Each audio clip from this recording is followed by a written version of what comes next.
Deməli, bu getdi kommunala, kommunal. Bu bazarlığa, bazarlıq. Bu da Rasimin toyuna. Rasim bizim toyumuza daha çox salmışdı axı. Mən bir dəfə evlənmişəm, Rasim уже 3-cü dəfə də evlənir. Mən nə vaxt ikinci dəfə evlənirəm, ona gələr salar. Başa düşdüm. Deməli, burada qaldı 500 burada, 1500 orada, 2000, 2000. Mənə bax, bəs qalan pulları neyniyək? Bəlkə evin mebellərini dəyişək.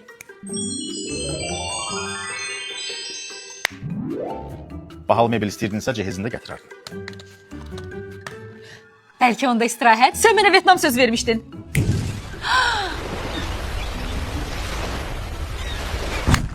Mənim kimsə nədir? Divanda oturub əlimdə pul televizora bax. Apar onda ver qohumlarına. Qoy xərcləsinlər. Hə, xalaoğlu? Xalaoğlu, gələm birinə kimi, mənə 100 manat pul lazımdır. Mən indi dağlardayam. Heç kimə heç nə vermirik, heç nə də almırıq. Elə etmək lazımdır ki, pulun üstünə pul gəlsin.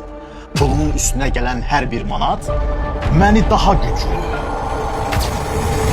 daha əzimkar edəcək. Mən kral olaraq bütün dünyaya...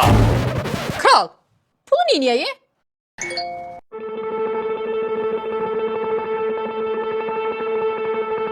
Getdik. Xalqbanka əmanət yerləşdirib qazanmağa başlayacaq. Həm faizdən, həm də Xalqbankın əmanətçilər arasında oynadığı lotereyadan 1 aprel 30 dekabr arası yerləşdirilən əmanət məbləğinə uyğun lotereya şansları ilə 500 manatdan 50 min manata qədər mükafat qazana bilərəm.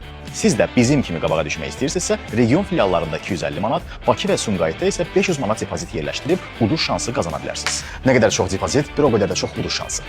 Dayanı, əmanəti bildim, bəs tətil? Tətil? 2 dəqiqə. Xalaoğlu, sənə nə qədər pul lazım idi?